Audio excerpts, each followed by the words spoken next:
Ladies and gentlemen, dear colleagues, let me first of all thank you very warmly, and particularly Marie-Christine Renard and Tim Lang, for making it possible for me to address the World Congress of Rural Sociologists in Lisbon.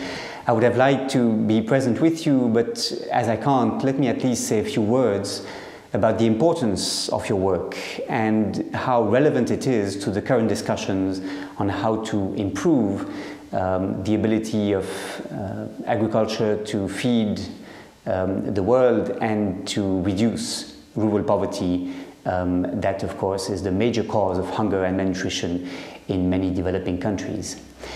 The context is the following. We have today a widespread acknowledgement that agriculture has been neglected in the past as a tool for human and rural development, and that we must support agriculture in order to, in the future, be more productive, more remunerative, and to make a more significant contribution to the reduction of rural poverty. The key question is not whether we should invest more in agriculture, but how to do this. And that is the question that policymakers have been asking, particularly since the global food price crisis of 2008. Let me begin perhaps by providing you with a summary of the diagnosis that has been made as to the nature of the challenge that we are facing. What we have seen is that hunger, sometimes seen wrongly as a natural calamity, something we were powerless to act against, that hunger was really produced by misguided policies that in the past have led to a disempowerment, an impoverishment of small producers in the rural areas in developing countries. To a large extent, this disempowerment and this impoverishment were the result of what Michael Lipton called the urban bias in the 1960s and 70s, countries wishing to support industrialization, emphasizing the need to provide affordable food, cheap food, to the urban populations, and as a result, instrumentalizing agriculture for the sake of that objective at the expense of rural development and the livelihoods of the poor in the rural areas. The result of this is well known. The small producers in rural areas were basically left without any sort of support. Many of them fled to the cities, many others became farm laborers on large-scale plantations, which were helped by the state in order to produce for export markets or to produce cheap food for the cities by large-scale production. The result has been massive poverty, very rapid migrations to the urban areas. We have today 925 million people who are hungry. About half of them are still small, independent rural food producers in rural areas, but we have a growing mass of urban poor. 1.2 people are living in slums in developing countries, and perhaps 300 million of them are hungry today, unable to make a decent living after having migrated from the rural areas. That is, in a nutshell, what has happened. And the way we can understand hunger is, of course, not by looking at the mismatch between supply and demand on international markets, by looking at demographic growth in comparison to productivity growth in agriculture. It is really by looking at these stories, by the situations that these groups that are vulnerable populations find themselves in, and for this the work of sociologists is absolutely vital. Hunger and malnutrition are not technical questions alone. They should not be left to agronomists and to economists. They are primarily a topic that social scientists can study in order to help us identify what the remedies could be on the basis of the diagnosis that they can offer. Today we must overcome the legacy of these misguided policies of the past 50 years. And essentially, the choices we are facing are the following. First, one option, of course, is the status quo, to leave it to business as usual. That, however, would mean in rural areas increased pressure on natural resources and competition for land and water in particular, as a result of more and more investment going into agriculture for global markets in particular. That would mean that the urban population would remain hostage to price increases and price volatility, such as the increases and volatility we've seen over the past 3 or 4 years. And that, in part, is the result of food systems being heavily dependent on fossil energies. It is also the result of speculation on the global food markets. In other terms, there is no reason to believe that in the future the prices will be lower and lower, and that in the future they will be more and more stable. Instead, we can expect high prices, volatile prices over the next few years. So the status quo is not tenable, and the quick fixes that have been adopted in the past few years are not sufficient. So a second option is, of course, to redeploy the green revolution as it has developed in Latin America in the 1950s and in South Asia beginning in the mid-1960s. The green revolution is, of course, a technological response to hunger and malnutrition that is based on 4 essential ingredients.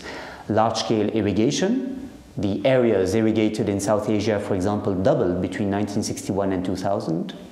Secondly, the use of high-yielding varieties of wheat, maize, and rice, for example, that produce more per hectare, that are faster growing.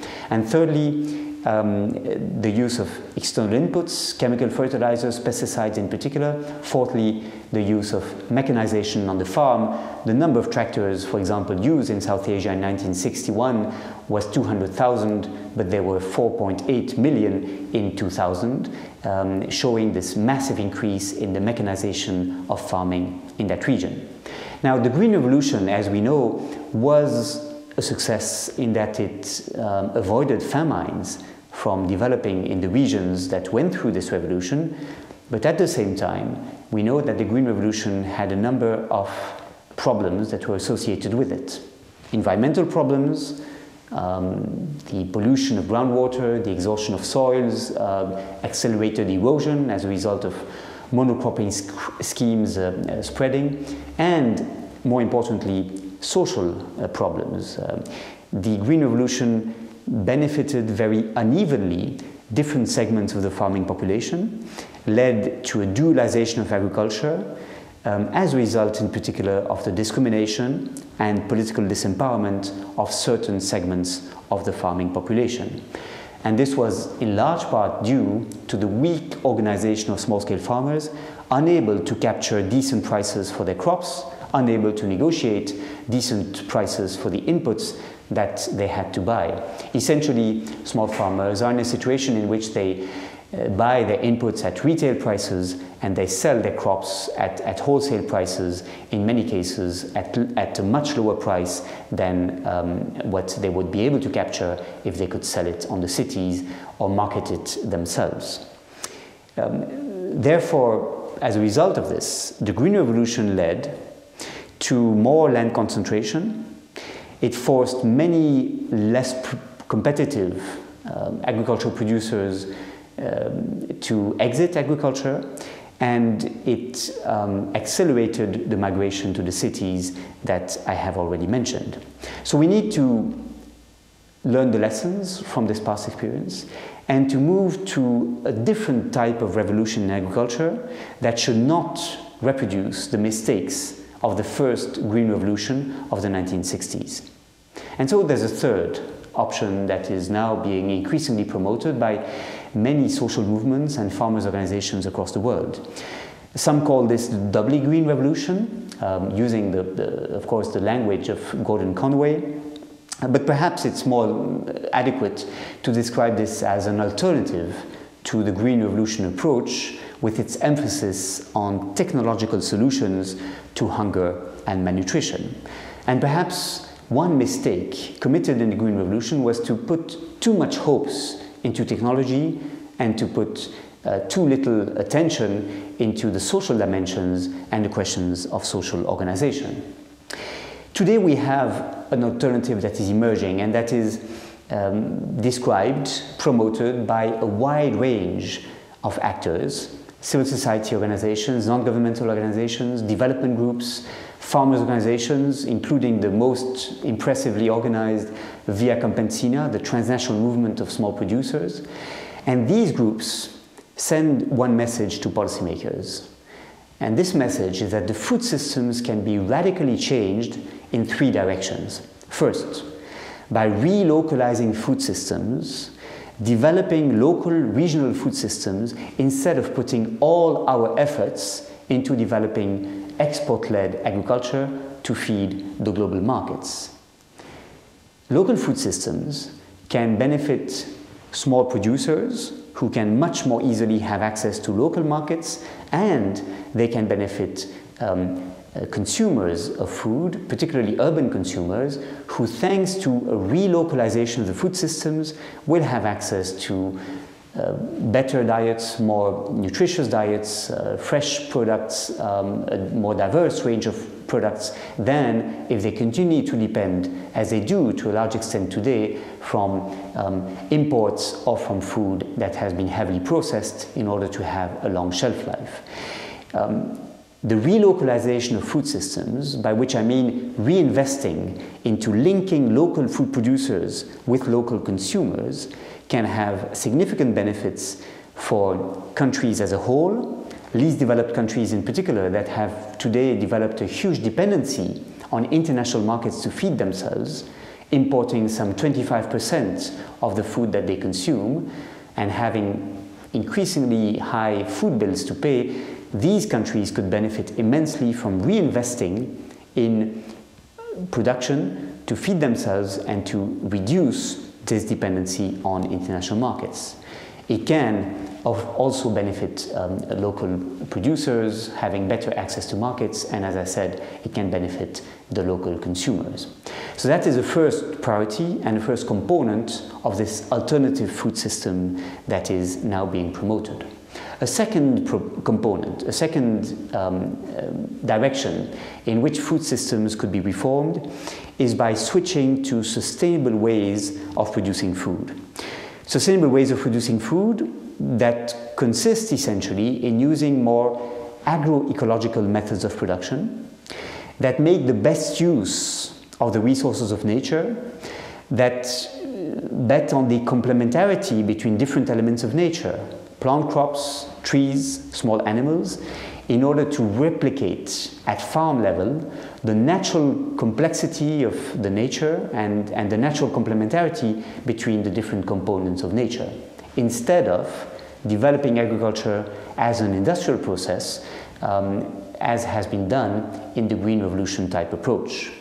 This could make not only farming more environmentally sustainable and reduce the damaging impact on the ecosystems of industrial types of farming, it also could ensure that farming will be more affordable for poor cash-strapped farmers, and thirdly, it could mean that more diverse diets will be available for the communities depending on that type of farming for their livelihoods. Diversity in the farms, in complex farming systems is a diversity that will also lead to more diverse diets on the plates. A third direction in which food systems could evolve, and which is now being promoted increasingly, is of greatest relevance to social scientists. And that third direction is to develop food systems that are more accountable to those whom they seek to serve. There is now a wide movement towards reclaiming control over food systems. There's a worldwide movement, in fact, towards the democratization of food systems, and this is an area on which, for example, somebody like Tim Lang has very interestingly researched over the past few years. What do we see? We see in countries such as Canada, the United States, or the United Kingdom, food policy councils being developed at local municipal level, in which citizens seek to understand the food dependencies in which they are caught and to understand how to transform the food system that they depend on. We see food security change labs being developed. For example, in South Africa, we have a roundtable linking producers to consumers, including also commodity buyers, food processors, and retailers, working together towards discussing how food systems could be made more sustainable, more socially inclusive, and more environmentally friendly. And this roundtable, this Food Security Change Lab, is one that should now be institutionalized by the South African Human Rights Commission in order to have these actors in the food chains relate to one another by other means than just by the price signals, in order to identify ways to reform the food system for greater sustainability. A third example of this movement towards democratization of food systems are the Alliances Against Hunger and Malnutrition. Promoted by the FAO, we now have 55 national alliances against hunger and malnutrition and 3 regional alliances. The most recent one having been established is for West Africa. It has been established in Accra on the 3rd of February of this year. Again, this is a movement of citizens who seek to understand where hunger and malnutrition come from and to identify ways to address this. And then a fourth example, most interesting from my own perspective, is the development of fora, councils, in which governmental delegates, representatives of ministries, meet with producers' organizations and with civil society organizations in order to adopt national strategies for the realization of the right to food and for fighting food insecurity. This has been done, for example, in Brazil, which has established CONSEA, the National Council for Food and Nutrition Security, that is defined in a law, a framework law on the right to food adopted in 2006, and that is a council that is a consultative body in which 2/3 of the members are civil society organizations representatives and 1/3 are delegates of the government, who then report back to the government and to an interministerial task force in charge of adopting a national food security strategy for Brazil. And this is, again, an example of social organizations having a greater involvement in making policy choices and in pressuring governments towards developing more sustainable food systems. Why is this important? This is important because in many cases, the interests of different groups of the population have been opposed to one another, and this has delayed and made even impossible the adoption of the reforms that we need. For example, the interests of the urban consumers in having access to cheap, affordable food have been opposed to the interests of food producers, whose interest it was to have a decent income from their farming, and thus, for them, high prices, we thought, were what mattered most. In fact, we realized that the problem is not too high prices for the poor consumers and too low prices for the producers. The problem is the increasing gap between the farm gate price received by the producers and the retail prices that consumers pay when they are victims of a food system in which concentration within the food chain at certain segments of the chain has become very important. And so by speaking to one another, by having a dialogue in such consultative fora in which they can meet and exchange their concerns, food producers and consumers can identify their common interests, for example, in more direct links between food producers and food consumers, and in food systems that are more localized, and agricultural policies that do not put all their efforts into developing export-led types of agriculture.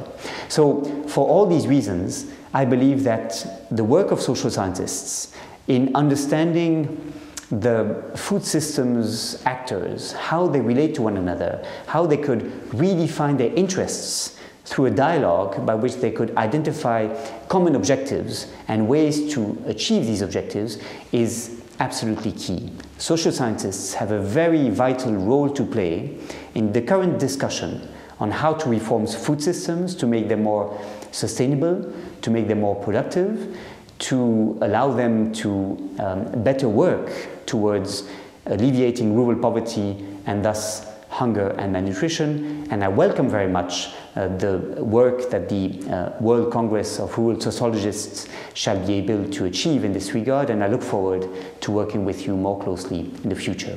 Thank you very much, and all the best for your Congress.